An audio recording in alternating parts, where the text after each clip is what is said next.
Hola a todos, soy Debbie Monblatt. Bienvenidos sean a un nuevo episodio de Tzlil en el Medio Oriente, el programa donde aprenderemos en términos simples a entender el complejo Medio Oriente. Estamos acá hoy con Guido Feld, profesor universitario y analista de política internacional y también columnista en el periódico argentino Infobae. Guido, bienvenido. Hola Debbie, ¿qué tal a todos los oyentes? En el episodio pasado hablamos con Guido de cómo se llegó al acuerdo y cómo han sido las 5 semanas que pasaron desde la firma del acuerdo y hasta la semana pasada. Esta semana vamos a seguir hablando con Guido y vamos a ver qué cree él que va a pasar en el futuro y qué nos espera. También les quiero contar que ahora sí oficialmente hemos lanzado la comunidad exclusiva de Tzlil, donde van a poder inscribirse y van a poder recibir pedazos de episodios que nadie más recibe, solo esta comunidad exclusiva. Así que les dejo el link en la descripción del episodio para que puedan inscribirse y ser parte de nuestra comunidad Tzlil exclusiva. Mientras tanto, disfruten el episodio. Y ahora quiero que hablemos de uno de los puntos más polémicos de todo esto, y es la pregunta de quién va a gobernar en Gaza el día después. Israel obviamente se opone a que él sea el grupo terrorista Hamas, igual que se opone Estados Unidos, e igual que se oponen los países árabes, las potencias árabes de la región, Arabia Saudita, etc. Y también Israel se opone, por ejemplo, a que sea la autoridad palestina tal y como es ahora. ¿Quién gobierna hoy en día en los territorios de Judea y Samaria? Esta pregunta tiene varias capas. Primero, ¿cuáles son las opciones que existen? Segundo, ¿cuál es la opinión pública en Gaza? ¿Qué opción aceptarían Israel y Estados Unidos? ¿Y cuál es la opinión de las potencias regionales en Oriente Medio? Bueno, son varias capas, pero voy a intentar a ver si voy a ir por orden. A ver, en primer lugar, ni Estados Unidos, ni Israel, ni hasta te diría que las potencias árabes, cosa que a mucha gente no se mente, van a aceptar que jamás siga gobernando.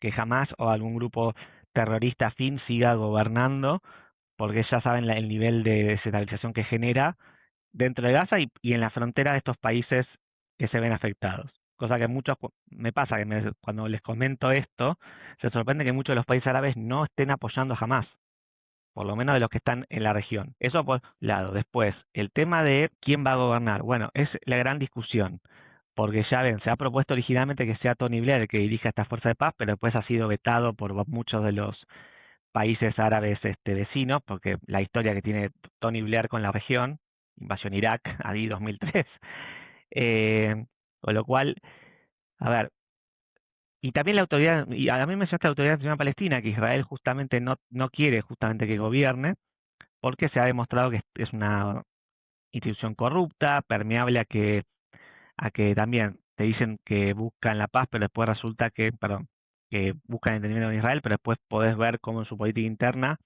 terminan alabando o hasta financiando a familias de palestinos que cometen un atentado suicida con Israel, con lo cual hay un doble discurso de la Autoridad Nacional Palestina. El punto de vista del cargo político es lo más dialoguista que tenés. Pero más allá de todo eso, Israel no quiere que gobiernen por todos estos problemas, porque no nos olvidemos que jamás está gobernando Gaza desde 2007, cuando derrocó justamente a la Autoridad Nacional Palestina, antes por diferentes motivos, entre otras cosas la mala administración que hacían, los niveles de corrupción que había, que llevaron a que esta agrupación primero ganara las elecciones, eso hay que mencionarlo, pero después que los derrocaran en 2007 en una breve guerra civil. El tema es que, a ver, acá hay una discusión de fondo muy complicada, que vos lo vas a ver tanto en los más halcones como en los sectores más de centro izquierda en adelante, que es, ¿qué hacemos con Gaza? ¿Qué hacemos con una población de casi 2 de 2, sí, de 2 millones prácticamente de árabes musulmanes que no quieren aceptar tu control político, el de Israel obviamente, porque hay una cuestión identitaria ahí? Y el problema es justamente qué estatus le damos, porque si vos lo anexionás, claramente vas a estar empeorando las cosas, como que es un poco lo que se habla con Cisjordania. O sea, vas a tener una población árabe musulmana que no tiene los mismos derechos y el mismo estatus que tiene cualquier ciudadano árabe israelí, y entonces vas a estar dándole la derecha a quienes te acusan de ser un Estado apartheid. Eso es algo que Israel no quiere para nada, por eso también se está descartando la posibilidad de anexionar toda esa parte. Y aparte porque sería justamente volver al status quo de 2005, que Sharon en su momento quiso evitar, que es no dejar exponer vidas israelíes para tratar de mantener el control de un territorio donde hay casi 2 millones de árabes musulmanes que no quieren aceptar tu hegemonía. El tema tiene que ver con esto. O sea, hay una cuestión identitaria que no termina siendo aceptable. A Israel no le conviene volver a tomar el control total de ese territorio, pero el problema es que ninguno de los actores que está acá te lo puede garantizar la estabilidad.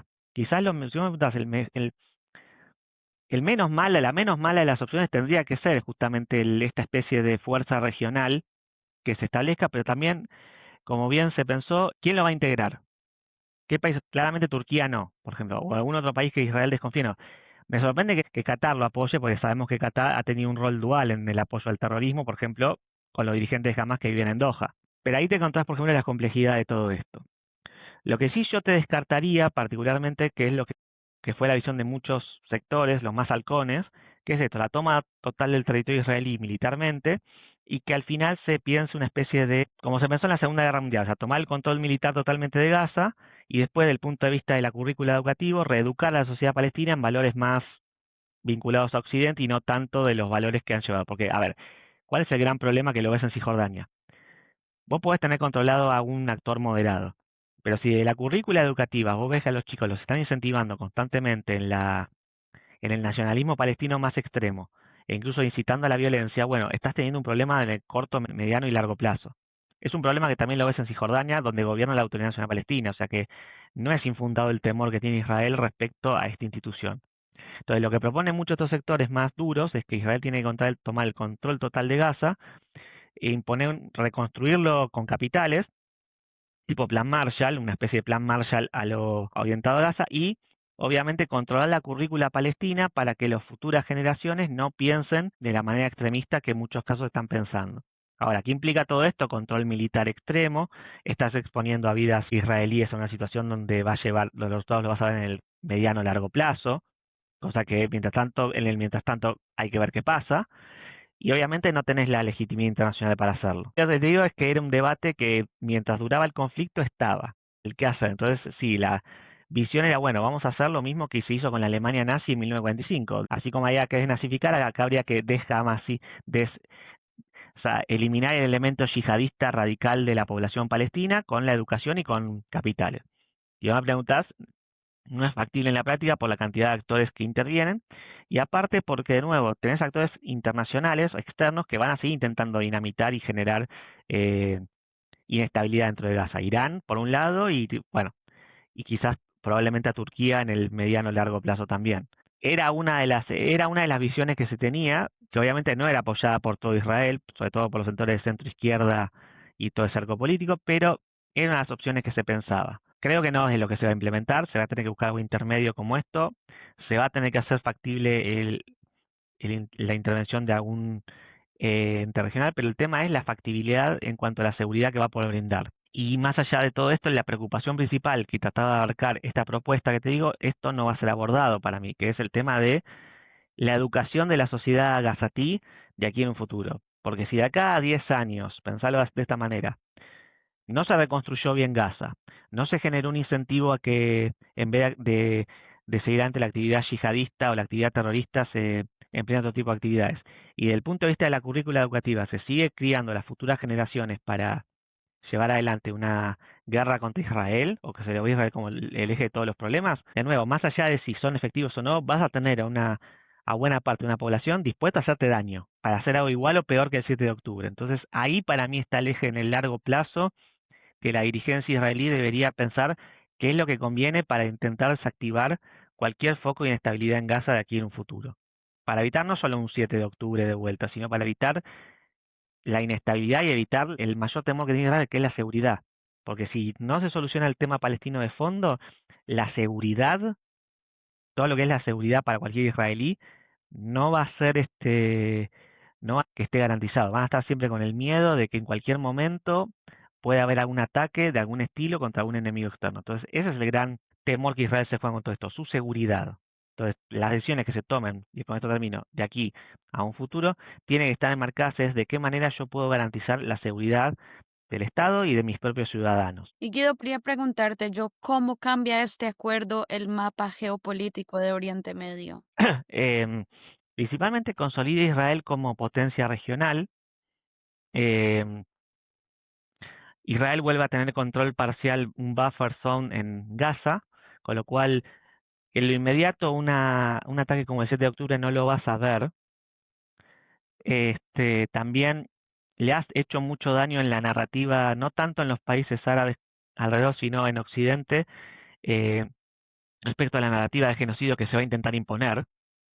Se intentan imponer distintos fondos internacionales. Israel va a tener mucho trabajo para contrarrestar todo eso, que es importante que no esto no lo subestimen y que se haga mucho trabajo demostrando justamente por qué esto ha sido una guerra, pero no entra dentro de esa narrativa, por eso se va a intentar, va a ser muy utilizado, sobre todo desde fuera de Israel, para delegitimar y minar la posición israelí en la región. Es decir, quienes ya odiaban a Israel van a seguir odiándolo mucho peor y quienes tal vez tengan una posición mucho más neutral y neutra van a tener, pueden llegar a verse arrastrados a todo esto, lo cual, eso yo ya te hablo desde la diáspora.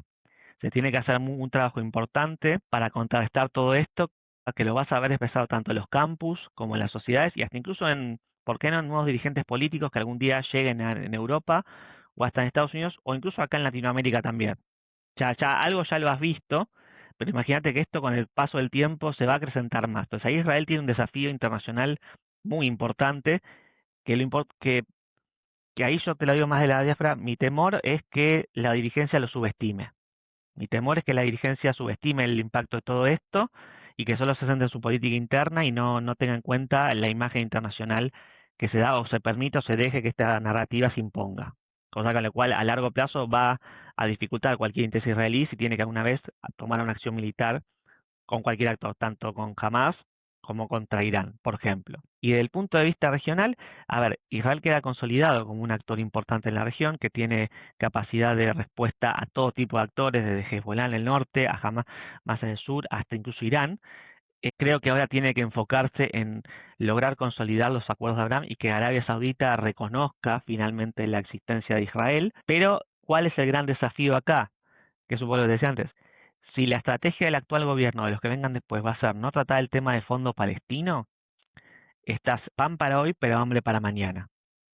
Entonces acá viene el gran desafío, es más allá de todo esto, ¿cuál va a ser el estatus final de los palestinos en cuanto a sus reclamos y qué Israel está dispuesto a hacer y qué no respecto a todo esto? Yo creo que una de las cuestiones que vos me preguntaste con que más le criticábamos a Bibi era la inconsistencia que había entre los objetivos que se planteaban versus la realidad de la sociedad israelí.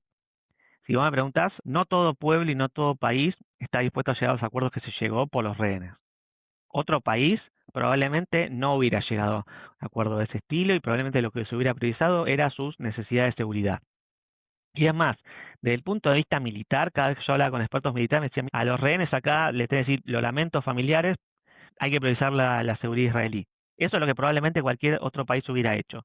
Israel no se puede dar ese lujo porque tiene una sociedad pequeña, necesita que la gente integre el ejército y necesita justamente que estar legitimado estas instituciones a nivel social. Entonces, Israel ahí tiene una debilidad. Tiene una debilidad en cuanto a la presión social, tiene una debilidad en cuanto a la presión internacional que puede sufrir, que los puede llegar a cambiar su política. Yo creo que ahí es un aprendizaje que la dirigencia tendría que tener, primero, para pensar si su nivel, si su estructura de alianzas es la que mejor le conviene para sus intereses, sí, y hasta qué punto pueden evitar manejar los errores que se cometieron en este conflicto, que fue una campaña muy larga, a la que Israel no estaba acostumbrado, y desde el punto de vista comunicacional y estratégico de los tiempos en que se hacen determinadas cosas. Es decir, hubo momentos donde yo dudaba si la estrategia de vivir era realmente ir a fondo o llegar a un tipo de acuerdo. El problema era la dualidad. Yo creo que quizás si vos querés priorizar la vida, tenés que hacer determinadas estrategias y querés ir a fondo militarmente y por otras. Pero Bibi fue un experto en el sentido de mostrar siempre una dualidad en ambas. Así que yo te diría que hay mucho de aprendizaje que tener en lo que fue esta experiencia militar y si bien hay oportunidades que Israel puede aprovechar, también hay peligros como lo que te mencioné, que es confiarse demasiado en que esta situación quedó bien favoreció a los intereses israelíes en algunas cuestiones, sobre todo con Irán, y después llevarte dentro de un par de años una sorpresa porque el otro lado ha quedado ofendido o enojado por las acciones militares llevadas. Entonces, no hay que parar de vista que si bien esto fue una victoria, pudo haber sido una victoria al menos parcial contra Hamas y ni hablar contra Irán, no dormirse en los laureles.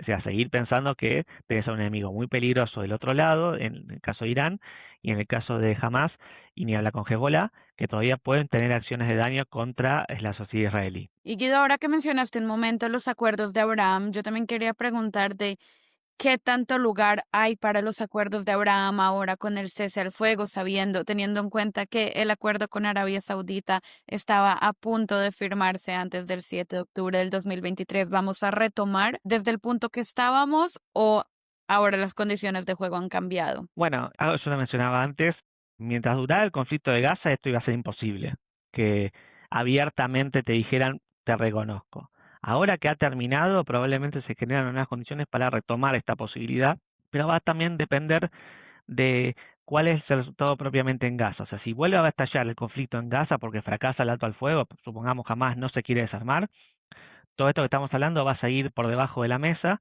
sin que se llegue a un acuerdo concreto. Arabia Saudita y si muchos de los países árabes que están alrededor no lo quieren a Hamas, o sea, la dirigencia te hablo, no lo quieren a Hamas, pero tienen una calle árabe que si ve que pasan cosas en Gaza o hay una situación de extrema violencia, no presiona a su dirigencia para no reconocer a Israel. Entonces, más allá de lo que piensa la dirigencia, acá tenemos que entender cómo un evento puede repercutir sobre otro actor social que al mismo tiempo lo influencia. Entonces, yo te diría que abrir las condiciones para que se vuelva a retomar el diálogo y el reconocimiento, pero esto va a estar condicionado a que Gaza o que la situación con los palestinos no vuelva a escalar de manera violenta. Es decir, tenemos que volver al status quo que estábamos antes del 7 de octubre, intentar volver lo mejor que pueda para que ese reconocimiento se haga fructífero. Desde el punto de vista estratégico, el deseo de estos países árabes no ha cambiado. No ha cambiado. Si no quieren a un Irán fuerte, no quieren a un Irán que sea hegemónico en la región, ven a Israel como el mal menor en ese aspecto, o sea, prefieren aliarse con Israel antes que permitir que Irán avance, y por eso también fue muy importante la campaña militar que se hizo este año, porque si Israel hubiera fracasado, si Israel no hubiera podido destruir los reactores nucleares iraníes, ahí el problema es que el incentivo que le generaba a Arabia Saudita y otros países árabes era que, mira, Israel no me puede dar la seguridad que yo necesito, voy a tener que buscarla por mi cuenta, y esto hubiera podido llevar, por ejemplo, a una proliferación de armas nucleares en la región. Entonces, fíjate lo importante que fue, por un lado, si bien retrasó desde el punto de vista formal el reconocimiento, por ejemplo, de Arabia Saudita, también de alguna forma esto que pasó ha cimentado el interés saudita de por qué necesito tener una alianza con Israel y cambiar lo que fue la política del mundo árabe en los últimos 70 años. Pero la formalización de eso probablemente va a llevar tiempo. Ellos saben que tiene una carta importante, que Israel lo necesita, probablemente van a pedir a una que otra concesión de cambio, es decir, vuelven a generarse las condiciones, pero no va a ser en lo inmediato. Yo te diría que de acá a un par de años los diplomáticos israelíes van a tener que conversar con los sauditas para llegar al reconocimiento formal, que es lo que todos querríamos. Y probablemente Trump va a intentar hacer presión al respecto. Por ahora hay que conformarse con Kazajistán que entra, o quizás Indonesia en un futuro entra de acuerdo. Pero en algún momento yo creo que se va a llegar a la joya de la corona, que me preguntás qué Israel quiere, que es esto, que Arabia Saudita sea parte de los acuerdos de Abraham. Muchas gracias, Guido. Ha sido un placer conversar contigo hoy. Muchas gracias a vos, Debbie. Muchas gracias por escuchar. Espero ahora vean una imagen más completa y clara de lo que es este cese al fuego, cómo se llegó al mismo y qué significa para el futuro cercano. Espero que hayan disfrutado el episodio y otra vez les quiero recordar que si quieren hacer parte de la comunidad exclusiva de Etzlil, donde van a tener acceso a contenido que nadie más tiene, tienen que inscribirse en el link abajo del episodio. Así que tengan una linda semana, vayan de inscríbanse y nos vemos en la otra.